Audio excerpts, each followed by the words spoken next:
Today's episode of The Watch is brought to you by The Rewatchables. Andy, this is a new podcast from the Ringer Podcast Network. People are excited about this. It's a podcast that's going through sort of the last, say, 25 years of the most rewatchable movies. Yes. Right. So basically, kind of an homage to those cable classics where it's like if it comes on, You're stuck. no matter what part of the movie you're at, even no matter how much time you have, you're like, Yeah. I'm in. I'm in for 20 minutes. I'm in for an hour, whatever it is. Yep. First episode was A Few Good Men. Good choice. Featuring myself, Billy J. Simmons, one of the great podcasters, and Amanda Dobbins. We had a blast doing that. We'll have another one this week. We're going to try and get these to you with regularity. I think a lot of professionalism. Ringer friends are going to be on them, right? A lot of Ringer family is going to be on these. And while I'm here, I just want to also say, I hope you guys are spending all your free time listening to Ringer Podcast Network podcasts. How about Against All Odds with Cousin Sal? How about GM Street with Tate Frazier and Mike Lombardi? Yeah. How about the NFL Show with Kevin Clark, Robert Mays, Danny Kelly, all manner of guests? Can I throw one out? Sure. What about House of Carbs with Joe House and coming soon, special guest, Andy Greenwald? Also, the Chestnuts, big picture, binge mode, Mass Man, Shack House, Teed Up, the Ringer FC. Jam Session. Is a new one on soccer, Jam Session, Did you Bachelor Party. Did you almost say The Watch? I almost said The Watch. But I can't get The Watch out of my mind. Nah. I can't get Ringer podcasts out of my ears. It's all good. Listen to them all. We're going to get going with an episode of The Watch right now. Let's go. I need support staff to clear the room. Stand up and walk now. Hello and welcome to The Watch. My name is Chris Ryan. I'm an editor at TheRinger.com, and joining me on a snowy ice mission to save the world, it's Andy Greenwald. Actually, that's why I moved to LA. I'm done with snowy ice missions. Furred up. You get furred up? We stays furred up. Wow. It's the Ringer Podcast Network. It's The Watch. It's Chris and Andy. It's Monday.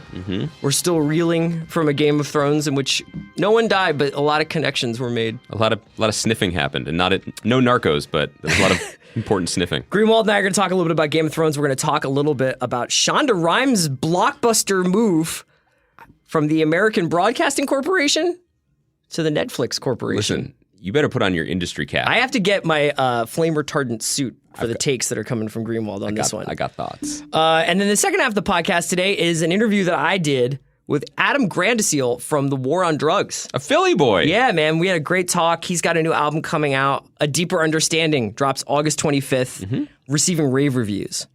I am sorry I missed this. And it's dope. It's a really good record. How was your time with him? He's awesome. Basketball player. Is he? Game of Thrones fan. Talked about it all. Talked about Steely Dan. Talked about making this new record out in L.A. Did you talk about Wawa? Perfectionism. We talked about perfectionism. And how I'm holding you back? Yeah, I know. So check out that That's interview awesome. with Adam in the second half of the podcast. But first, where else would we start but Westeros? Westeros. Andy, last night's episode was interesting because I think you and I were watching it. We watch it with Adam we watch it with Adam Granduciel. No, we watch it with Mallory Rubin and Jason Concepcion, which is a treat. Always. The Benjamin guys. We also watched a T-Pain a Jace. Yeah, a Jace to T-Pain. But they're watching it. They're processing all this information. They're thinking about the history and like all the stuff They're from the holding books. each other's hands. Holding hands. Mallory grabbed me very hard on my hand. that. That hurt. I sit way on But the I other think side there of were you a guys. couple of parts of last night's episode where you and I looked at each other, and even we vocalized this, where I was like, that was corny. Yeah. And I think I've been trying to articulate this to myself for a couple hours now.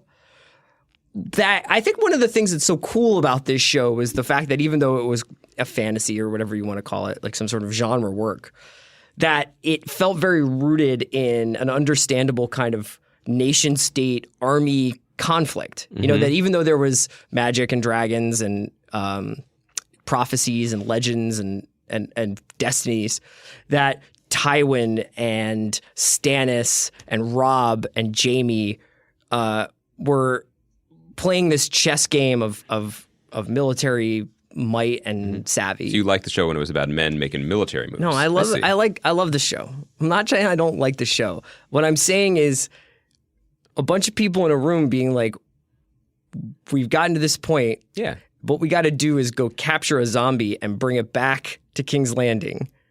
We could just burn King's Landing down. That's what I want to We start could just send a team of assassins to kill Cersei. We could just do a bunch of things that would just like X this out. But instead we are going on this weird mission to prove something to Cersei when Cersei then in another scene is like, I'm fine like having an armistice because maybe that would be beneficial to me.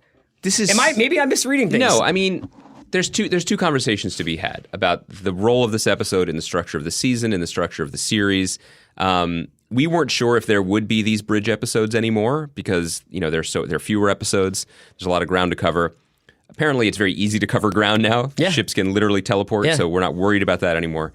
So this was a connective tissue episode, which had pluses and minuses, as they always do. There are always episodes in this spirit in a season of Game of Thrones. Yes. We were a little caught off guard because we didn't think there would be room for them. So, and I think we've been preparing for the worst for a long time Yes. in terms of this is going to be a bloodbath. Yeah. So many characters are going to die. Yeah, beloved characters. Yeah. So that's apparently going to be next week. So we can talk about that. But I let's start where you started, which is the central thrust of this episode pointing towards the second half of the season. I mean, next week is the penultimate episode. It feels totally rhythmically off, but that's where we're at. Is based around a plan that is wild dumb. This just seems very stupid to me. Now, again, you have to do this with other shows often, and it's the first time we've had to do it with Game of Thrones, which is try and give the creators the benefit of the doubt and your creative empathy or sympathy and be like, certain things had to happen. So in order to build the house the way we want to build it, we got to cut some corners in the HVAC system. You know what I mean? Like we got to do some like deep plumbing work here. And the work that needed to be done was we need to have more action with the Army of the Dead, with people we care about, which involves putting them on the other side of the wall again. Right. We also don't want next season, I think we're headed here, to be just a CGI enemy. So we want to keep Cersei in play somehow. Yep. Or some Lannister. Or have some Euron threat. be, some extra threat. Euron, who now has been out of the mix for a couple episodes. Which is, he literally could have traversed the globe 6 times in how much time he's been off screen. But we also, but they also want Jon to be south and then north and then south again, right? We know, we're pretty confident. We shouldn't say we know. Would be fine if this wasn't a show that was like Tyrion's going to be in a box for half the season. We're also confident now, or it used to be that show. We're also confident that the Hound will survive this because he has to fight his brother in King's Landing. So there's certain things that, quote unquote, have to happen. And I think this is a point I was making last night on Talk the Thrones. It's exciting to think of a season finale that would involve all our players in the same place for the first time. If there's a case to be made to Cersei or in King's Landing, that is great drama, and it's probably worth getting there. All that said, this plan, which is let's take some of the most crucial characters to the future of the world, including basically the Messiah, Tormund, who is king of the Free Folk and guarding the wall personally, Jorah, who just came off a sick leave, you know what I mean? Right. Like just working back into game shape. How strong do you think his sword arm is right now? I have no idea. I don't know whether grayscale solidifies the muscle or what. I doubt it.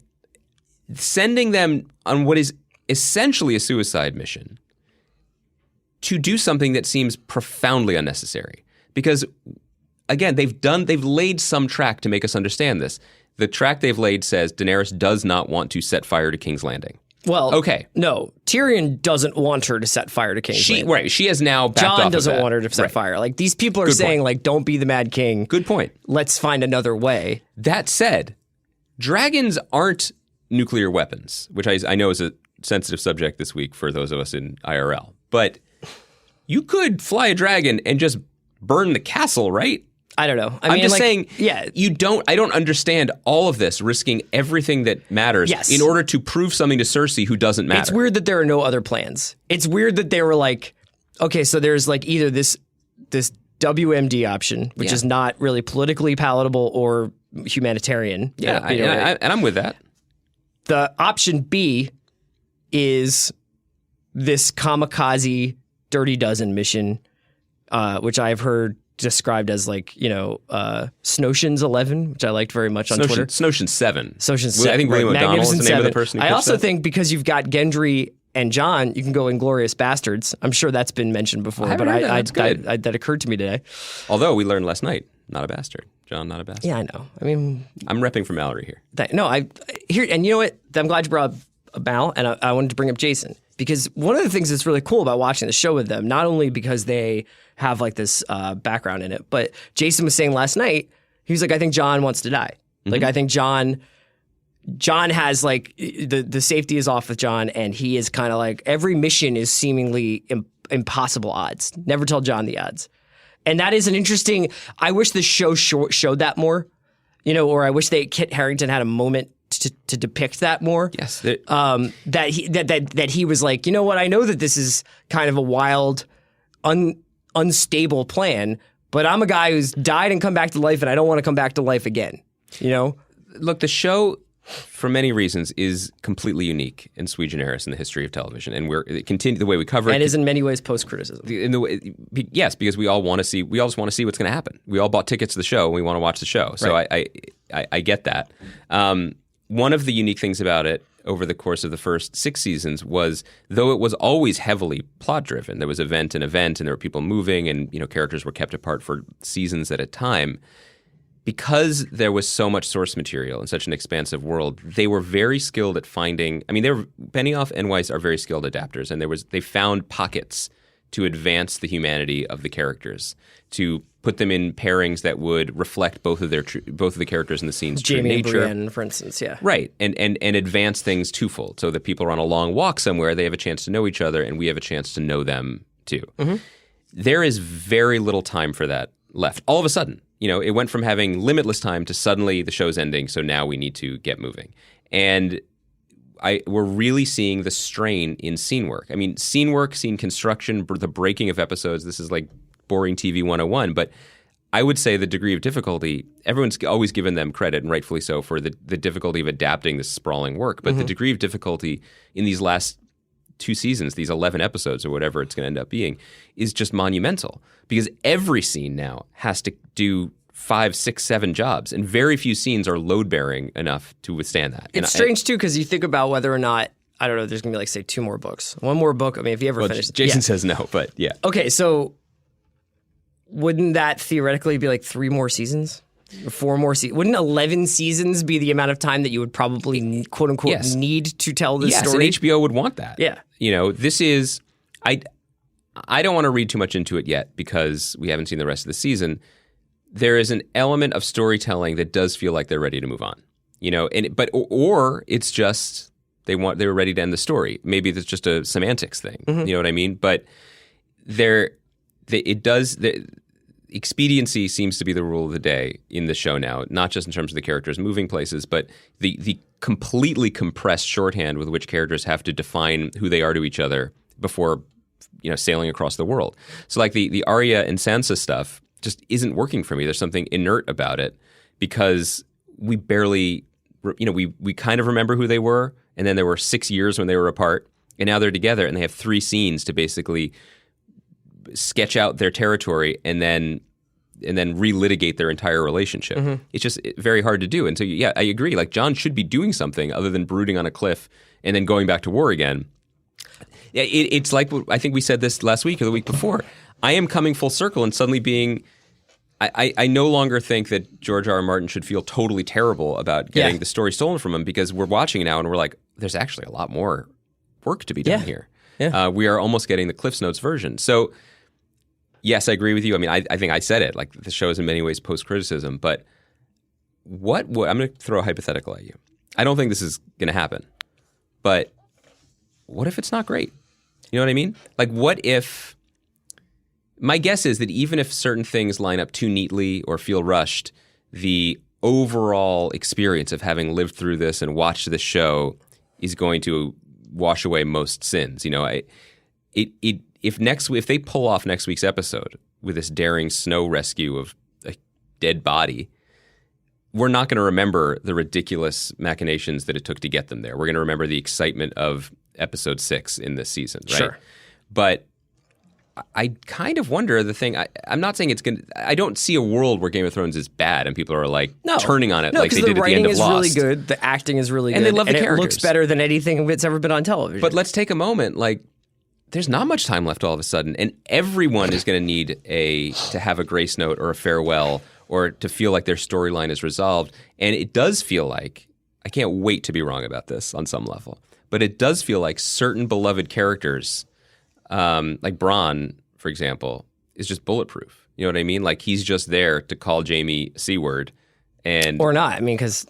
Or not. And I wonder, even... This is why it's still fun to talk about the show. Even that is fraught, right? Because if Bronn just surprise gets broasted next week, then the conversation will be, Do you think Benioff and Weiss were feeling criticism that they're too soft and Martin would have done this, so they need to keep us on our toes? Well, but the meta conversation continues. that meta conversation continues, but I think that the central idea that I think attracted plenty of people to this show, or at least made them so passionate about it, and I know it had a lot to do with how I felt about the show, was this idea that this series started with a series of characters, with a group of characters that all died. That all you thought Kat and Rob and these people, I mean, obviously people who read the books weren't under that impression, but if you're watching the show and you're so invested in certain people, and then you're taught lessons about the world that they exist in, is that the world is cruel and unforgiving and punishes people for making these kinds of choices. To now have a group of 12 characters about who, I mean, not all of them are going to make it, but in a lot of ways it's strange. Like, I'm starting to run out of ways in which Jamie dies. I guess I'm thinking out loud, but what I'm saying is, like, the idea is it's gone from plot subversion or myth subversion to myth fulfillment. Yes, and so here's the thing that I wanted to ask today, which is, when was the last time Game of Thrones made you feel like the episode The Mountain and the Viper? And I was thinking of it already, and then actually our friend Shea Serrano was surreptitiously filming his wife watching that episode and put it on Twitter last night, and we saw her face, and it reminded me of the reactions the show once engendered. I think it would have felt that way last week if Jamie had died. Yes, and I'm not saying shocking us like that is the goal, because I think that can be very cheap storytelling if used ineffectively. But if we think about the really breathtaking moments of the last few years, they've been fulfilling, exactly to your point. Arya somehow survives this battle with a waif and is now, a Terminator, basically. Battle of the Bastards is brutal and savage and an incredible episode, incredible filmmaking. And we lost a giant. Literally, the giant died. But the good guys won at the end of it. Last week, the dragon comes, no one we care about dies, and, the dragon wins. So what is the next? Are we waiting for that next surprise, or have we moved past that surprise? I'm not sure. I'm not, but I guess the only other thing to say is, and there were great scenes last night. There were moments when I was I think we're probably sounding a little bit critical, because I think I think what we're doing is really, in the moment you're just so blown away by so many things. But I am trying to sort of unpack, like, so this is it, huh? Like, we're gonna go with we got to capture a White Walker and bring it to Cersei. I mean, what about Cersei makes you think that she would be like, sure? I don't understand that. No, I don't understand why we want this her on seems the dangerous. team. Let's team up. The part of my brain that still has vestiges of being a daily active, TV critic, and the things that were probably the most important, quote unquote, last night, the most emotionally thrilling, were based on, once again, on Jon Snow's parentage, and that's why Mallory was crying and why she and Jason were holding hands. I don't know if that's enough for me as a TV viewer, because I know, I get it. And this all seems to be tying into larger mythologies that are very gratifying for people who've been reading the book series for 20 years. But I kind of want to know more about Jon's life now, not as a messiah of a religion that I don't personally subscribe to. And I mean that in all senses. Yeah. I think it's important that the show function not just as the checking of long-promised boxes. Mm-hmm. And I certainly don't mean to make the criticism that it is not doing that, but there are moments when I'm like, well, let's be honest. Like the flow of information on the show as of episode 706 is starting to remind me of movies and TV shows we would have been more harshly critical of, where people just don't say the important thing to each other. Yeah, like when Ebros in the morning is like, yeah, his family just was burned alive, but I haven't told him yet. And then he leaves. When Bran knows everything, writes a note, but not the important note. Right. There's a lot of convenient withholding going on, as there is in all narrative storytelling for the screen. Yes. Anybody who's ever read a crime novel where totally the hero finally finds the guy who can explain the whole book in a room by himself and says, you better tell me what's happened. And then there's 6 pages of explanation. But that's what happens in storytelling. But like with our beloved crime novels that actually on the face of them kind of make no sense plot-wise, but we love them, it's the balancing act of storytelling where, wonderful character work, deep emotional upheaval or emotional exhilaration can forgive almost any Yeah. mechanical sin. Yeah. And that's the balancing act that we're watching Game of Thrones try to wrestle with as it goes into the home stretch. All right, so we've been talking about Thrones. We've been talking about Thrones for years. We really have. Years. We rarely talk about the shows of Shonda Rhimes. That's a shame. I am a big fan of early Grey's Anatomy. Me too. I am. Remember the Kyle Chandler episode at the Super Bowl? with Monica Keena, right? Was she in it too? I can't remember. She was on Grey's Anatomy. I remember the Kyle Chandler. He got But then she's got the light pole stuck in her. Kyle remember? Chandler got blowed up. I know, man. So That show is good. not only am I a Grey's fan from OG days, original Grey's. kind of fell off obviously over some point. High body count on that show, by the way, rivaling only Game of Thrones. I am an office roommate with Juliette Littman, who still rides for Grey's today. Season 14. Amanda Dobbins, still a Scandal fan. Okay. I believe. There are neighbors here on the lot. Yeah. Shonda Land is basically located here on the lot. We should do more crossover. Huge acts. news last night. Yeah. Weird timing. Like, I guess Sunday night is the new Friday news dump or whatever. Or maybe Sunday night is like, now we're going to dominate this Sunday week. night is when people watch TV. That Shonda Rhimes is going to be ending her long, decade plus relationship with ABC and is moving to Netflix. Yep. She will still have, she will still oversee the shows that are running at ABC. So this is the final season of Scandal. Yep. It is, I don't really know what the state of Grey's is in Guess terms what? of. I think the state of Grey's just changed. I was going to ask you that. Yeah. And then How to Get Away with Murder. They've been talking a Grey's spinoff, and I wonder what. Yeah, where I think that's- that they have that. And then there's How to Get Away with Murder. And she's got another show coming this bunch fall. of stuff in development. Yeah. And has had shows not make it out of pilot, like Toast, I think was a comedy that she had. The Catch. ran for 2 seasons. And had like a massive sort of reconfiguration, right? Yes. Like it had been one thing and then they like just completely rejiggered it. And our pal Alan Heinberg came in. I believe he has a show with her as well. He does. Yeah. Writer of Wonder Woman, or one of the writers of Wonder Woman. So now she's on Netflix, and this has just been rolled out as. I mean, I have. It's interesting because as somebody who doesn't watch a ton of Shonda stuff, but obviously follows the television industry, I don't think I got the magnitude of this until other people started. Yeah. Kind of like Juliette just texted me and was just like, "I am rocked by this," and I think that people associate a good chunk of like their television watching lives with watching Shonda shows on ABC in a very specific way at very specific times, in a very specific format with very specific rules and a very specific look. Yes. And I think that is one of the, we're going to talk a little bit about Netflix here, but you can also talk about like, what does a Shonda show look like without any I think that's a very good question to ask. restrictions and oversight? ABC as a network has been having an identity crisis for maybe its entire existence. It has been saved or kept afloat by certain planks that are just, that keep them above water. The Bachelor franchise is one.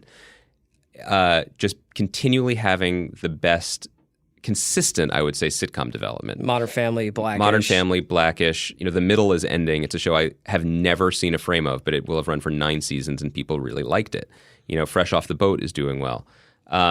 They have a comedy brand that they stick to and they understand and they execute. But largely the network is Shondaland. They gave her an entire night, and the shows that are on ABC's air that aren't Shonda shows are kind of Shonda light. I mean, they are built to exist in the same ecosystem as her shows. So Quantico is not a Shondaland show, but it certainly has her DNA in it in terms of what how ABC positions itself. So it is a identity rocking move. There's also an argument to be made, though, that they were perhaps too in business with Shonda. Now that seems this is the kind of thing you say after you lose your MVP. This is people it's saying saying it's the Ewing theory. It's Yes, basically exactly. like we had this star player. That's right. But that star player needed the ball a lot. We fed and now the- we that fed they're that player gone, too we much. have so much real estate now. so many other resources. But here's the thing, especially in 2017, this is always true. If you are running a broadcast network, you don't want open real estate. What you want is a night you don't have to worry about. What you want is a time slot you don't have to worry about. You just want something you can plug in, and it is a relief. And that's why it turns out Dick Ebersol didn't overpay for the NFL because it's just such a breather. I mean, obviously it's highly rated and a valuable thing to have on your air. And it puts you in business with so many advertisers Yeah, initially that I think a lot of things come from that. Yeah. Those kind of relationships. Now, from Netflix point of view, it's super aggressive. It is a super aggressive dick move on some level. I mean, it's business, but to be like, we're just going to rip the heart out of a network here. Now, it's a two-way street, but they have more money and they offer more freedom. And I think if you would talk to Tina Fey and Robert Carlock, who made shows for NBC, their deal is still with Universal. But when Kimmy Schmidt went from NBC to Netflix, what a relief on some level for them. They're freed from ratings. They're decoupled from it. They just have to do the thing that they do. Certain people will watch it. We don't know how many. And they get nominated for Emmys, and it finds its audience, and they're in production. They work. That's got to be a relief from someone who has been not just surviving, but thriving in the still difficult network trenches for all these years. Yeah. There's an element of when the Phillies signed Jim Thome, when they were like, okay, we're ready now. Now we're going to do this. Yeah. And it's funny you should say that, because in the Deadline piece that announces the Shonda deal, the inline sort of link to another story is Chuck Lorre Hollywood comedy starring Michael Douglas nears Netflix series order. So this isn't them chipping up. They're here. You know what I mean? And this is, you could make the argument that, it's like there are soccer leagues, where guys go to get a payday at the end of their careers. Yeah. This is not that. This is them. No. And what I'm most fascinated by is this idea that if they keep accumulating content on this level, when are they going to have to make some fundamental changes to the actual way the platform interface works? In terms of seeing... is there going to be a Shonda channel of Netflix? How are they going to break down how they promote things, how they distribute things, order, how... Part of the reason, not in any way all, but element to the success of the Shonda shows is the community around them, and it's tonight is the night that the show is on. Let's live tweet Scandal. That's a huge thing that they are giving up. And without so question. does that going to happen now? Let's remember that Shonda has also recently started an internet presence and community to basically not just monetize, but to own that part of it as well. Yeah. You're the online home for people who feel this passionately about things. So she's thinking big picture and owning, end to end, as you would say, on Silicon Valley. Yeah. I don't know if we glossed over it for people who aren't following the business as closely. To be clear, the shows that are on ABC will stay on ABC. Yeah. The reruns of these shows, a lot of them are on Netflix, although... remember that all of the moves that these players are making today are making them for the future that's coming very, very, very quickly, where all networks and studios own their own stuff and don't give it to Netflix. We are headed there with lightning speed. They're pulling their stuff. The creators will start working for Netflix. That's what will happen. So ABC will own the Grey's Anatomy, but they're going to lose the pipeline of new stuff from Shonda. Now, do we know if she has many more great shows in her future? Probably. She has great relationships with people. And she has a lot of people working under her now, and she's got a huge team. I'm curious if some of her writers, like Alan, for example, have deals with ABC Studios. Yeah, and then work with. So there's some politics there. Yeah. Here's the bigger takeaway from Netflix that I wanted to pivot to. The other deal that we haven't talked about last week is that they bought Millar World from Scottish comic book writer Mark Millar. For people who don't know him, he is a contentious, controversial figure. He wrote for Marvel a little bit. He created the Ultimates. He wrote Civil War that basically became the Captain America movie. But he's also written Kick-Ass, right? Then he went independent and wrote Kick-Ass, and I think the Kingsman came from his comics. Did he do Wanted? He did Wanted. Kingsman came from him, yeah. Yeah, and so he has proven himself to be, very smart businessman and content creator. Here's the thing to remember about what Netflix is doing. It may seem like hiring Shonda Rhimes is a shot against ABC, but the Millar World deal is actually a sign that what Netflix sees as their only legitimate peer in competition is the Walt Disney Company. Because what they were doing is saying, networks are small potatoes. We are the future of content and entertainment. Disney bought Marvel, and what it will be looked back on as one of the great deals, business deals, and also an underpay, honestly. DC has always, not always, but for decades been owned by Warner Brothers. So Netflix was like, well, where's ours? We need to be on that highest possible level content business to compete with these players who already have their arsenals of IP and blah, blah, blah. So I don't know if Millar World is that thing, because the titles and franchises you mentioned are already bought. They're already somewhere else. They're buying what comes next. But that's where their ambitions are. That's the level of content creation that they want to be in, and the competition. So it's almost like for me, it's just the whole thing with Shonda is just such like it's kind of a power dick move, right? Because they're but we're not even concerned with you, ABC. You're taking Chuck Lorre too, but you're taking somebody like Shonda who has had plenty of shows that go into the pipeline and don't work out. Mm-hmm. I'm very, very, very curious to know what this does to the paradigm of television show development, which is already under attack anyway, about going straight to series, about this idea but the networks are still piloting stuff, announcing things that don't get made, etc. How does this change that? When do the networks start saying, you know what, we have all this spending power? Why isn't ABC going to Steven Spielberg and saying, what do you want to do?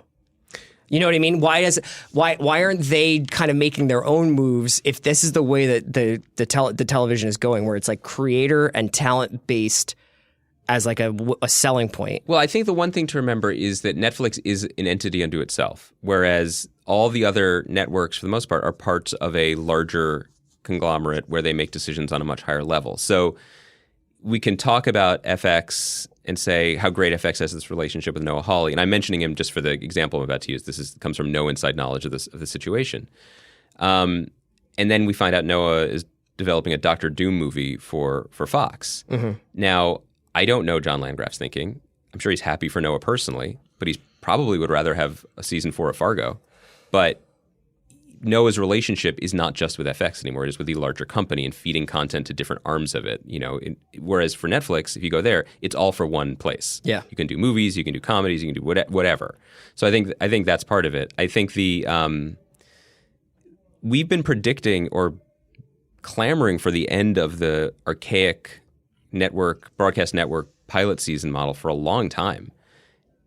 They've experimented. There have been straight to series things. There have been off-cycle piloting. They've tried to shake it up. Yeah.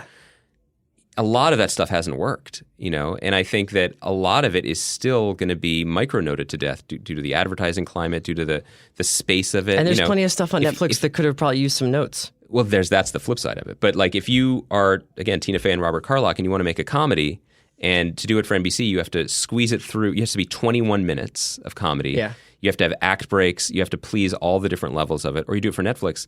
So what? Maybe there's a scene and it makes it 30 minutes. Maybe it makes it 32 minutes. They'll run it. Now, I agree with you. I think comedies can be better at 28 minutes. But it's more pleasant to be in that circumstance. And a lot of it also now is prestige. Like broadcast network TV, it can still be a quick payday. There's a quick turnaround. Sometimes people ask, why do people still do it? They have to make stuff. Every year we need new stuff. Whereas cable is becoming, and streamers are becoming more and more like movies in that you got to package it. You got to get, the right talent attached before we can even move forward.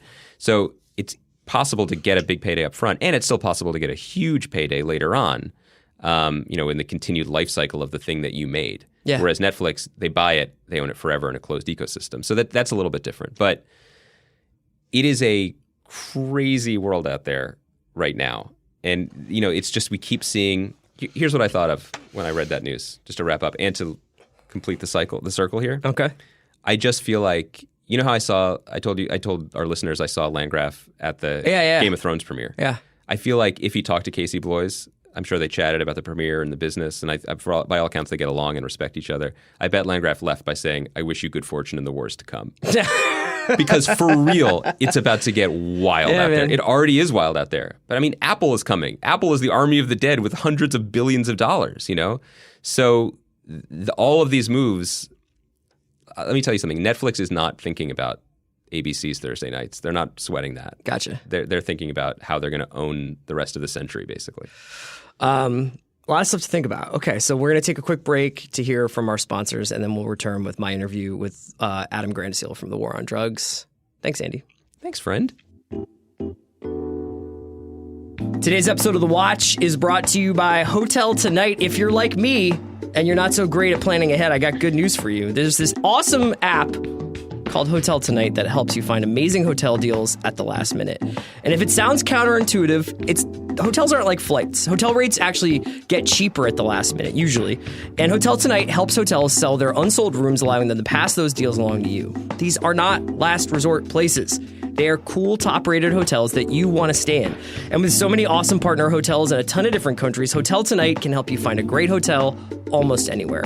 It's perfect for the spontaneous getaway or finally going on that trip you've been wanting to take for a while. I am going to lovely South Lake Tahoe this week. I'm excited for And you. Hotel Tonight was an active partner in my planning of my trip. Because even though the app's name is Hotel Tonight, you can book up to a week in advance. All it takes is 10 seconds, just 3 taps and a swipe. So get in on these killer last-minute deals and download the Hotel Tonight app now. All right, I'm so psyched to be joined by the War on Drugs, Adam Granduciel. What's up, man? How you doing? Good to be here. Adam's got a new record coming out. War on Drugs have a new record coming out called The Deeper Understanding. End of August 29th? August 25th, yeah. August 25th. All right, Yeah. we're recording this a little bit earlier than that. But I just wanted to ask, because it seems like this being like at least in its conception, like a woozy LA record. Have you already started getting a lot of LA record questions because of that? Or is that A little like, bit. Yeah, I guess the question is usually like, oh, I heard it was an LA record. And Yeah. then I'm forced to say, to kind of like expand on that. But what made you say, was that just like a tossed off thing at the time, or were you? yeah, I think at the time, I mean, I was living out here. I guess I was just thinking about some records that were like quintessential, what me and my friends would call LA records. Yeah. You know, whether it's like Pet Sounds or Wrecking Crew records or like, you know, On the Beach, Ditch Trilogy stuff. You know, and then I guess once I started getting a little bit more ingrained in LA and the studio life and having my own place and then working at places on this lot, really, at United and, or, you know, you're bookended by United and East West here. Yeah. I worked at both those places. Then you kind of start like feeling the LA energy a little more, you know, like using an old echo chamber that's been used for 60 years, rooms that haven't really been touched all that much. You know, you hear legend of like David Rawlings and Gillian Welch like ripping up the tile at old supermarkets to get the asbestos tile, like in the old LA studios, you know? So stuff like that, you're like, oh, I get it. It's just like a thing, you know, recording a record in LA becomes like its own kind of story. But it's like, it's almost more of a motif than it is like a kind of operating theory of the album. Right. I mean, I kept thinking, I was like, whether or not it was like a weather thing, but that doesn't really. I don't know. The light does do something out here though. Like weirdly, like I think that when I first moved out here, I was like, oh yeah, this is why they probably shoot movies out here. Yeah. Or they used to, you know what I mean? Because it was like the light really does, like, you never go too high or too low, which is interesting that a lot of the records you're mentioning are these kind of midlife crisis or like, you know, depression albums. Right. It's I didn't even think about that. Yeah. Even, you know, that Warren Zevon record, Cut at Sunset. Yeah. You know?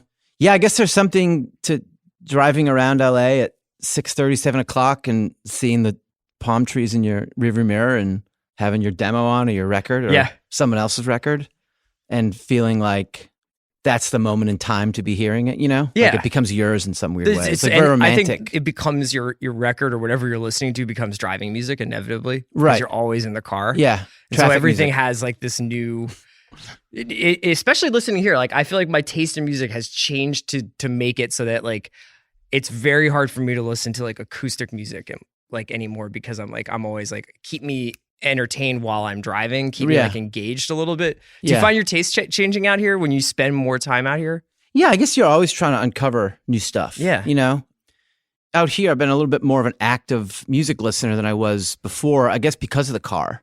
Yeah. Because I had like my phone, you know, or I had like radio, a serious radio in my car now. I didn't have a car in LA or in Philly or New York or anything. I was like listening to a lot of different music, more modern music, you know, more current music. Yeah. And making more of a point like, oh, I got to go to the dentist. That's going to take me 7 hours because I have to drive 10 blocks. Yeah, right. So update my phone and put some stuff on I want to listen to. When you listen to the more modern stuff, do you just like put on a pop music station and just check out what's happening? I guess when I mean modern, I mean like contemporaries, you know, so I listen to Sirius, which is something like just satellite radio that I didn't do before. I wanted to ask you a lot about the process of this record. So it seems like it was what, a 15-month recording? Like how long from like, okay, I'm making a new album to we just mastered it? Yeah, about 15 months. Yeah. Like November of 15 to April of 17. And is that the longest you've ever worked on a single project? Yeah, I guess it was. It was the longest it was that focused. Okay. Like it was pretty much came off tour in October of 2015 and had a couple weeks. And then I was kind of like, I had already had some of the stuff, not even fully written, but like mapped out or an idea, or I had like, Strangest Thing we had demoed as a band a year before. So I had a few songs at least. So I wasn't going into it totally blind. But yeah, like I rented out my studio. I found this place in Atwater Village and signed the lease for November 1st. And by December 1st, had pretty much made it my own, like repainted it, hung up cool lights. Was it a studio already, or did you? Yeah, it build was a something in studio run by this guy, Richard, who's become one of my good buddies, but he opened it in the early 90s and they did everything from jazz to a Backstreet Boy demo session to Supertramp, Nancy Sinatra, like all sorts, just like a functioning LA mid-level studio. The Beastie Boys studio used to be over there. That was up on Glendale. Yeah, Yeah. that was in that same little neighborhood. Because I remember, what record did they do there? Was that Paul's Boutique, or was that I think it was Paul's Boutique, or was it the one was with, it Check Your Head? Oh, maybe it was Check Your Head. I I'm didn't not know sure. It was like one of those, and it was just like Oh, it's that was even like a cooler. real like they got lost in the studio Yeah. forever story. Where and I imagine that Atwater was like there was not a lot to do over there back then. that. Right. Now it's like that little neighborhood I kind of, because when I moved here, I really didn't know where I was half the time. Yeah. And then Atwater, having the studio over there, I kind of all of a sudden had like a little neighborhood of my own. So what's the Cool. process for recording something like this? Do you do a lot of building of tracks by yourself? Do you have like full band workouts and then you guys do overdubs like separately, or like what? How does something like this come together? Because one of the things I've loved about listening to it is just on certain tracks I'll just be like, oh, I didn't hear that line like in the 4th minute. That's like kind of low down in the mix, but it's Right. like this little counter melody happening, and it always makes me wonder how a band puts together these kinds of. They're not symphonies, but they're like these like you're telling a story, and there's like all these little subtle things in there. Yeah. I guess it changes per song, but for the most part, I feel most comfortable starting stuff by myself and like, recording some sort of demo, whether or not that demo like ends up as the main backbone of the song later on. Like In Chains was like, I never strayed too far from the demo that I recorded. And then some of the other ones, I record a demo and then we'll demo it as a band, and we'll kind of not change it all that much, but everyone will kind of slowly fall into their parts, and maybe we'll tweak a few things. Strangest Thing and Pain were like that. Like I'd kind of written them and then we worked on them as a band a few different times before we cut it in the studio. And then some of the songs are just kind of like, I start by myself on a drum machine. The guys were coming to LA to record. Before we started working with Sean, we had about 6 months where the Sean guys Everett, right? Sean Yeah. Everett, yeah. Yeah. We started in June of 16 and I had my own studio. So the guys were coming out from Philly once a month, every 5 weeks. And we would just hole up in my studio and record on the demos, because me and Dave are both pretty adept engineers. Yeah. And Richard, the guy I rented it from, he had a great mic collection and cool outboard gear and Pro Tools, like HD. So Yeah. it was like, and then I had brought in a bunch of all sorts of other stuff. So we had like a lot of tools at our disposal that we didn't have of our own, like really nice old German mics and ribbon mics. And no hourly rate. No taken hourly away. at all. It's Yeah. like we could be there, anytime we wanted. So how do you not get lost when that happens? You just try to, I think knowing that we were going to be working with Sean was kind of this like, not even a deadline, but almost like, all right, well, nothing that we're doing has to be the it, because we hired Sean to come in and record this record. So we're really just having fun Oh, I see. and seeing what happens. Like maybe we'll recut a bunch of these songs, or maybe we'll keep these cool drums we recorded. And that's kind of what ended up happening. Like Sean came in June, we did some stuff live as a band, like Thinking of a Place. The first half of the song is pretty much live bass, drums, guitar solo. Pain was pretty much like that. And then other stuff like Up All Night, the first track was something I built on my Lindrum and had like 3 different versions of it. And a lot of that we recorded in that first 6 months. And then we worked on it a little bit with Sean, but something about that song, it wasn't working for about 6 or 7 months. So I kind of forgot about it until the very end, when I was in New York at the beginning of this year, working pretty much by myself in a bunch of studios. Okay. And that one started to come together. Like I needed to like spend like a couple weeks on it, getting inside of it or something. You're not betraying like any neurosis about this. Like it's, because like I'd expect maybe like, yeah, man, it took us like a year and a half, recorded all over the place.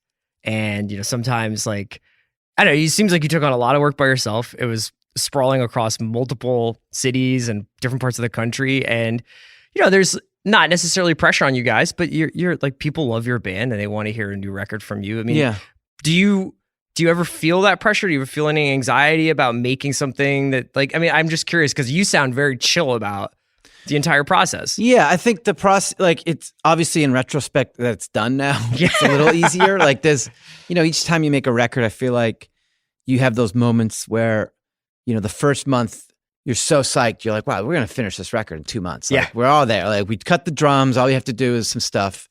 And then 3 months after that, you're like, at least for me, I was like, oh man, like, I'm like in a wormhole. Like, I don't like any of these songs. Nothing feels like a step up, or nothing feels like a band playing together. So, and then you spend 2 months like going even further, you know, on a tangent. And then 6 months after that, you're like, oh, things start to make sense again. Yeah. Whether or not you go back to original takes or whatever. And I feel like each time you make a record, you kind of get used to that like up and down. Yeah, like the sort of like any crisis is actually not a crisis. Right. And it's like all it is it's just music, and you just keep writing and keep pulling things away until it feels like music, or feels like a good representation of what the band is, or if it's good representation of what you're trying to do. Have you ever been in Drugs or any other project like on the Husker Du like Creedence diet of like a record every 10 months kind of thing, or every 9 months? No. I guess it's like, why would you need to? But yeah, in the early days when me and Kurt were working together a lot, he was not full on records, but he was always putting stuff out, which was cool. It was like, that was like 2007, 8, 9. EPs, singles and stuff. Yeah, like EPs, like with all sorts of different labels, small stuff, like a pressing of 200. Yeah. But there was always like a trove of things that he was putting out that we'd have at our shows or whatever, or that we'd be working on in my house or his house. But yeah, even his records and my records, tend to, you know, put it out and then tour. And then, you know, for this one, I wanted to get started on it quickly just because I know that it takes time to do it the way I like to do it. And, you know, we want to get out and tour and, you know. How do you keep yourselves entertained when you're working on a record for 15 months? Well, the studio had a hoop in the parking lot. So that was cool. We'd shoot hoops. And you play a couple times a week anyway, right? Well, I had back surgery, not unlike Bill Walton, or I don't know. I don't know who had back surgery. Well, Steve Kerr is very against back surgery. I know, right. Now he's like the anti-back surgery lobby. Yeah. I had like it started from, I don't even know when it started, but I had it started with like a bulging disc a couple of years ago. Yeah. And for some reason I was like, okay, cool. Sounds good. And then I didn't change anything I was doing. Like I was still like lifting my high watt amp like into the back of my car. You got to get a roadie, man. You know what I mean? Like, yeah. And then it got worse and worse and worse. And then actually when we were recording right over here at United one night, I was like loading out of United at 6 a.m. and I had to take a flight to Robbie's wedding at like 10 a.m. or something. And all this gear, like 3 trips back and forth to my studio, and went to bed feeling like I definitely tweaked my back. Yeah. And then that was like the beginning of the end, where it was like the next 3 months, I couldn't do it. I couldn't stand up. I couldn't walk. I couldn't sit. I couldn't sleep. So then I ended up having surgery, which was great because it's actually super simple procedure. And for the level because then my disc ended up being ruptured. So it was like all the acidic gel in your disc had just essentially shot all over my nerves. So it was like, they go in there and they scrape it off. That sounds like Alien. Yeah, it felt like Alien. But it was a pretty quick heal, you know, and I had to do like physical therapy for it. But honestly, like once I did that, and I was in bed for like 6 days, but I wasn't really taking any pills or anything. And once I could like walk and move around and ride in a car again, I like had a whole new vision, like a whole new energy for the record. Really? Because up until that point, like it wasn't every day, but it was like standing and holding a guitar was really painful. Yeah. Sitting at the chair while working on Pro Tools was really painful. So it kind of affected just like my ability to like focus on music, you know? Whether I'd be like sitting down trying to do an acoustic guitar part, I'd be like, I can't sit any longer. You know, my limit was like 6 minutes. Huh. You know? and driving was really hard. So once I actually took care of it, like in January when I finally went to the East Coast, and I had been doing physical therapy I'd been healing for about 7 weeks, and I was going to start doing PT, and I was starting to work in the studio again. I was like so focused because I could sit, I could stand, I didn't have to think about it anymore. That's wild. And it was like, I sometimes would say to my friends and my girlfriend, I was like, I don't think I would have finished this record if I didn't have the surgery, because it was like, just was consuming my whole life. You would have had to focus. become like Daft Punk and stand with some synths. That's it. Right, which is, I mean, that's maybe I don't need back surgery to do that. Yeah, right. But it was, for me personally, it was kind of a turning point, just because it was like, I kind of was in New York now with like a fresh mind, So what did it do to your game? You become more of a spot up shooter now, or like? Right. So that was the thing. So now I'm trying to like baby it a little bit so that I don't like re-injure it. Yeah. But I think I'm by the time we go on tour, I should be able to shoot. But when we were playing, I think the most intense game we had was a couple years ago in Long Island. We did a benefit show, and we were staying at this guy's house, and he had a hoop in his yard, and it was me and Dave versus, Dave's a great player. Yeah. He's like really good player. And like, a huge hoops fan. huge hoops fan. Every day his knowledge is growing deep in the hoops. Does he bring a lot of advanced stats to you about like your like pickup He games? could. Yeah. He could. It's just like your effective field goal percentage is actually Yeah. lower than you think it is. Well, that was the whole thing with the Matt Bonner thing. Because he was like, that like when he did the Let Bonner Shoot campaign. Yeah. He was like, he had done the numbers, and he was like, Matt Bonner actually has the highest some percentage Yeah. in the history of the NBA. I don't know why he isn't in the 3-point contest. I was Yeah. like, you're right. I don't either, dude. So you're playing in Long Island. We were playing on Long Island, just in this guy's driveway with, I think, probably a deflated soccer ball. And our sound guy at the time, Mickey, he's like 7'2" or something. No, not really. He's like 6'10". It's huge. You got George Mersh on Yeah. doing sound for you. And then our old drummer Steven, I think, was his teammate, maybe. But I remember that being an intense game. I noticed that you just said our former sound guy and our old drummer, so it sounds like it was pretty intense. It was, yeah, exactly. Yeah. Yeah. No, everyone's cool. It was an old era. But we did have some good games at the studio. Yeah. Do you guys watch a lot of basketball on the road? Yeah, we do, if it's on. Yeah. Yeah, I remember when 2 years ago, or maybe it was 3 years ago, I guess we watched the finals in Miami. Yeah, if there's a game on, we'll watch it. I was talking, Katie Crutchfield from Waxahachie was on a couple weeks ago, and she was telling me and Andy about how like when you're on tour, you can, especially if you're just like in a moving vehicle, you can just like completely get lost in your phone. That it just becomes like this thing that's even worse than when you're outside of the van, because like, you can look at stuff out the window, but after a while, if you start looking at your phone, you just get sucked down these rabbit holes. Does that happen to you at all? Yeah, for sure. Yeah. I mean, it's like I want to find a way this upcoming cycle to like not have the phone all the time. Yeah. I mean, Dave ditched the phone a year and a half ago. He got a flip phone. Did he? And he has this, we got these free Samsung phones at Lollapalooza, and he carries it around essentially as a laptop. So when he gets Wi-Fi, he'll go on that and he'll do his his social stuff, whatever. It's so strange. Like I've tried like blocking certain words from Twitter. Right. Like I just want pure basketball and soccer Twitter. Like I follow too many people who still talk about Trump or talk about right. Like whatever the sort of viral news story of the day is, and then I'll just Yeah. be like, God, this is just making me feel so terrible inside. Right. But I can't get the algorithm right. The wormhole too is like Yeah. the comments. Yes. You're like, oh, let me just click on this reply for a second. Nope. And then it's like, you're like, why am I all of a sudden like I'm standing? Are you mostly like on music Twitter or sports Twitter or politics? Like what would you guess say? I don't actually, I would say music and politics. Okay. Inadvertently politics, but that's the wormhole I go down the most. Yeah.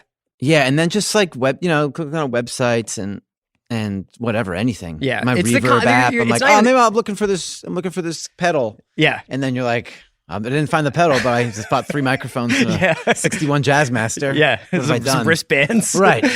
What do you guys watch anything together as a band? Like any shows? We watch Thrones. Yeah. Yeah, we're all, not everyone. It's funny actually, because me, Dave, and Robbie, super into Thrones. John, our sax player. John Nates. John Nates, right. Yeah. So he's Yeah.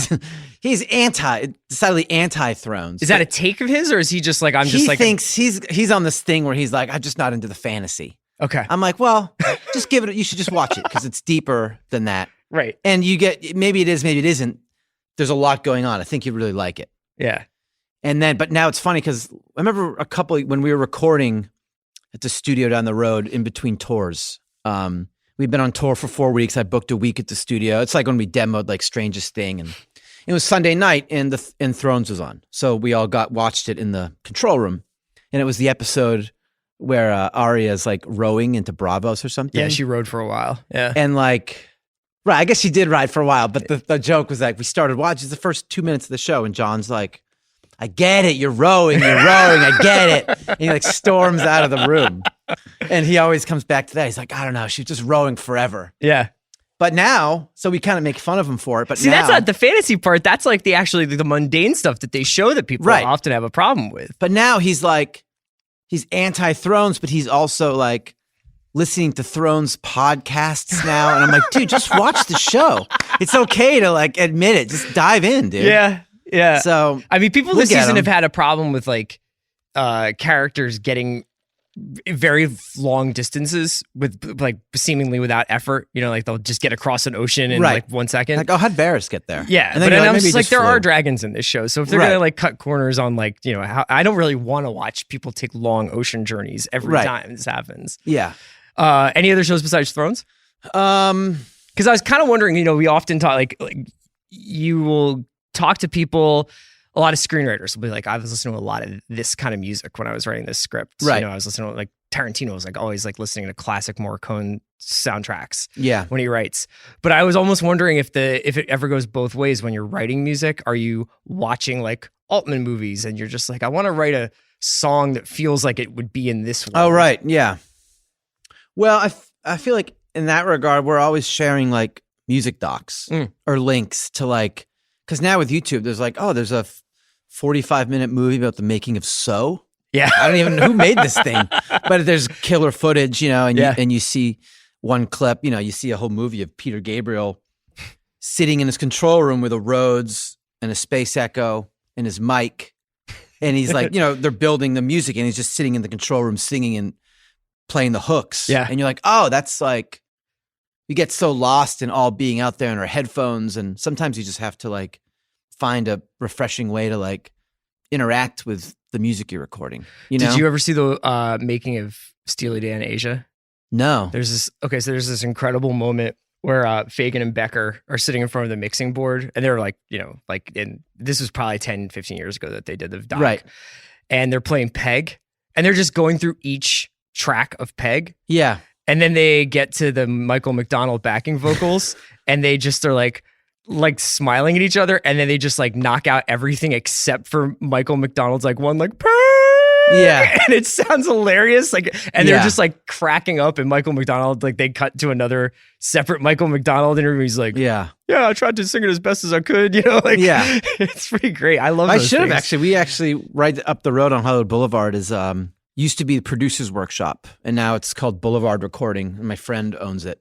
But yeah, they did Asia there, and they did some of the Wall there. Yeah, Pretty those guys when they classic. were in LA, there's some of the liner notes they wrote for the records they made in LA make it sound quite desperate time out here. Yeah, Yeah. I remember when I was younger. I didn't even know much about Steely Dan, but I had maybe it was just the best of Steely Yeah. Dan, where the inside gatefold is Becker with the long stringy hair and the shades. Yeah, And then Fagan right next to him. I thought, man, those are the coolest guys I know. ever. And they I were had just it, like up these, in my room. I was like like New York 19. nerds who were hanging Yeah. out. Yeah. And then you like, you know, you grow up and you're like, different. I'll let you go now, man. A Deeper Understanding is out August 25th. This is Adam Granduciel from War on Drugs. Thanks for stopping by. Yeah, man. thanks for having me. Okay, so that was Adam Granduciel from the War on Drugs. His new album, A Deeper Understanding, is out on August 25th. Thanks so much to him for coming by.